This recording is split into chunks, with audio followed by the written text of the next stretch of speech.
Cockroach खाना एक almost गाली के समान है कि तुम्हारे पास कुछ नहीं है।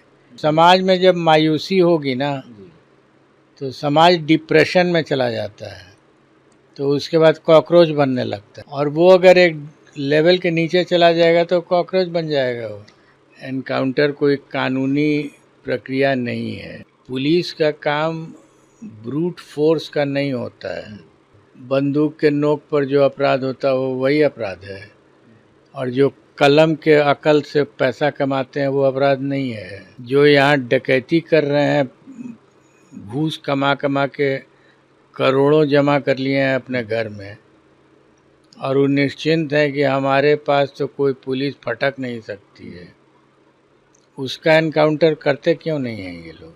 Study MBBS in Russia and Nepal. Visit Officers Colony, Mirchai Bari, Katihar. Admissions open now. Rus MBBS. We give wings to your dream.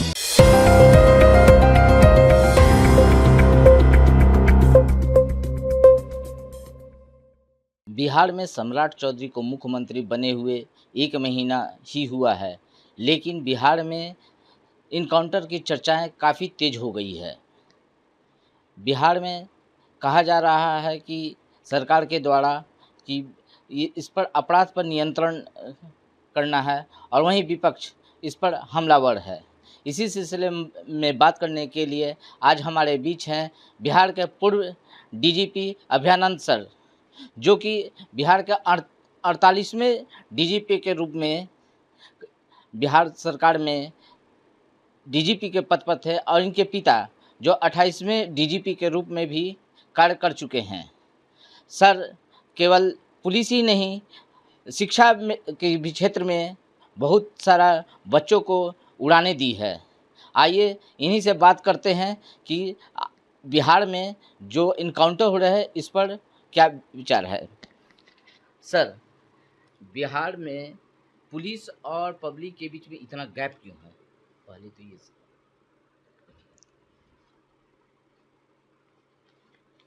Police का काम सीधा सीधा फ़ायदा नहीं पहुंचाता है। इनफैक्ट जो प्रोसेस है पुलिस का वो क्रिटिकल होता है, इस मायने में कि जैसे डॉक्टर के यहाँ कोई जाता है तो डॉक्टर उसका ट्रीटमेंट करता है, पुलिस के पास कोई जाता है तो पुलिस उसको ठीक करने के लिए दूसरों पर कार्रवाई करती है। सर, आप इतने दिनों से खुद ही बिहार का डीजीपी के पद पर रहे हैं। बिहार में आपके कार्यकाल में कितने आपके द्वारा या आपके कार्यकाल में इनकाउंटर हुए हैं? सबसे पहले तो समझिए कि एनकाउंटर होता क्या है। एनकाउंटर कोई नीति के तहत नहीं होना चाहिए। बड़ी बात यह है कि एनकाउंटर कोई कानूनी प्रक्रिया नहीं है, यह राइट ऑफ प्राइवेट डिफेंस है जो किसी भी व्यक्ति को मिलता है, वो पुलिस का हो या नॉन पुलिस हो। तो मैं तो ये मानता हूँ कि जब पुलिस कहीं जाती है और अनायास एनकाउंटर हो जाता है तो वो किसी कानून के तहत नहीं होता है, वो राइट ऑफ प्राइवेट डिफेंस है, जिसके लिए वहाँ पर अगर कोई प्राइवेट इंडिविजुअल भी खड़ा है तो उसको भी एनकाउंटर का हक है। बट एनकाउंटर वर्ड यूज़ होता नहीं है, राइट ऑफ प्राइवेट डिफेंस होता है। सर, तो बिहार में जो लगातार इनकाउंटर हो रहे हैं इस पर आप किस नज़र से देखते हैं? इसकी आवश्यकता नहीं है। पुलिस का काम ब्रूट फोर्स का नहीं होता है, पुलिस का काम बुद्धि का भी होता है। पुलिस का काम इन्वेस्टिगेशन का है, जिसमें बहुत अधिक बुद्धि की ज़रूरत होती है। तो पुलिस को लोगों ने मान लिया है कि ये कोई ऐसा दैत्य है जिसको के पास सिर्फ ताकत है और कुछ नहीं है। अगर वो बिना बुद्धि के काम करेगी पुलिस, तो ऐसे ही उसकी आलोचना होने लगेगी। तो सर ये जो एनकाउंटर हो रही है, इससे सरकार भी करे कि अपराध पर हम नियंत्रण करेंगे, तो क्या कंट्रोल किया जा सकता है, लगाम लगाया जा सकता है अपराध पर? इससे नहीं किया जा सकता, नहीं नहीं किया जा सकता है। इसे अपराधी के बीच में डर पैदा की जा सकती है कि अच्छा, नहीं? आपसे एक प्रश्न मैं करूं, जी। आप अपराधी किसको कहते हैं? जो यहाँ डकैती कर रहे हैं, घूस कमा कमा के करोड़ों जमा कर लिए हैं अपने घर में, और वो निश्चिंत है कि हमारे पास तो कोई पुलिस फटक नहीं सकती है, उसका एनकाउंटर करते क्यों नहीं हैं ये लोग? लूट करके सरकार समाज को बर्बाद कर रहे हैं, तो वो अपराध नहीं है, और अगर अपराध है तो फिर क्यों नहीं एनकाउंटर कर देते हैं? तो अपराध पर नियंत्रण करना, अपराध की मान्यता ही यही हो गई है कि वो जो डकैती हो, किडनैपिंग हो, बंदूक के नोक पर जो अपराध होता हो वही अपराध है, और जो कलम के अकल से पैसा कमाते हैं वो अपराध नहीं है। सर अभी जो बीते दिनों इतने अपराध बढ़ रहे हैं, जिसमें अपहरण हुआ, बच्चों का किडनैपिंग हुआ, चेन स्केचिंग हुआ और सारी चीज़ें, हत्याएं भी हो रही हैं, तो इसको किस नाम से देखा जाए? क्योंकि आज से 20 साल 22 साल पहले जंगल राज कहा जाता था, इसी सब चीज़ पे इसको क्या कहा जाएगा? आप तो उस समय खुद डीजीपी भी थे। छोटा अपराध, बड़ा अपराध होगा जो लूट करके घूस कमाया जा रहा है। जी। ये जंगल राज के कैटेगरी में नहीं आती है। बिल्कुल, उसी के कारण तो ये सब हो रहा है।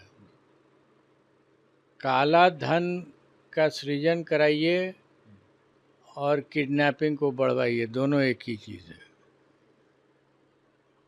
सर मुख्यमंत्री सम्राट चौधरी के बनने के बाद पुलिस का रवैया ऐसा क्यों होता जा रहा है कि देखने के साथ ही अपराधी पर गोली तान दी जा रही है, चला दी जा रही है?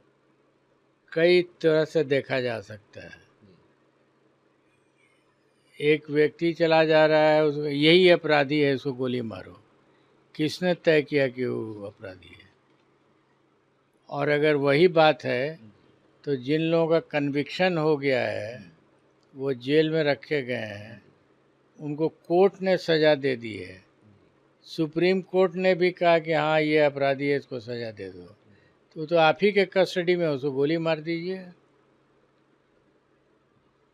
सर आप एक शिक्षाविद भी हैं, लाखों बच्चों को नई उड़ानें आपने दी है।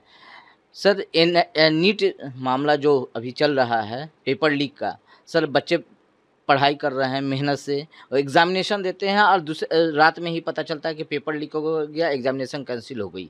इस पर आपकी क्या राय है सर? अपराध है, बिल्कुल बड़ा अपराध है, और उसका अनुसंधान हो करके कार्रवाई हो जानी चाहिए। अगर सज़ा कानून पास हो जाए कि इस तरह के केसेस में सज़ा मौत की होगी, तो फांसी दीजिए। सर बच्चों पर इसका मानसिक असर क्या पड़ता है, और शिक्षक पर? क्योंकि साल भर 2 साल बच्चे और शिक्षक दोनों पूरी ईमानदारी के साथ मेहनत करते हैं अपने भविष्य के लिए बच्चे, और टीचर भी चाहते हैं कि बच्चे ऊंची उड़ान पर उड़ें और अच्छे जगह जाएं।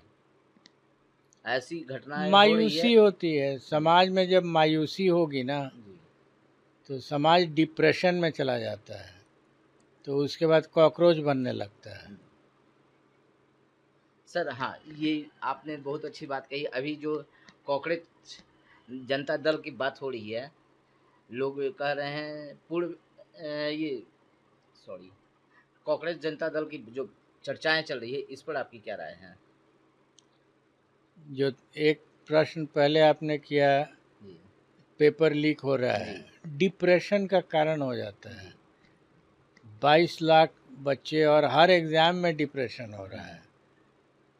वही है, आर्थिक स्थिति खराब होती जा रही है, तो आर्थिक स्थिति जब खराब हो जाएगी तो आम आदमी परेशान हो जाता है, क्योंकि बहुत सारे लोग हैं जो सरकार ही उनको जब अनाज देगी तब वो जिंदा रहेंगे। तो उनके लिए आर्थिक स्थिति उनका जीवन है, और वो अगर एक लेवल के नीचे चला जाएगा तो कॉकरोच बन जाएगा वो। सर, इतने बड़े ओहदे पर रहते हुए जज जो न्यायपालिका के हैं, वो बेरोजगार और युवक को, स्टूडेंट को कॉकरोच कह रहे थे कि संज्ञा दी है। इस पर आपकी क्या प्रतिक्रिया है सर? जो अपने बहुत परेशान है जी, उसको गाली नहीं देना चाहिए। कॉकरोच कहना एक ऑलमोस्ट गाली के समान है जी, कि तुम्हारे पास कुछ नहीं है। अगर उसके पास कुछ भी नहीं है तो किसी की तो जिम्मेवारी है।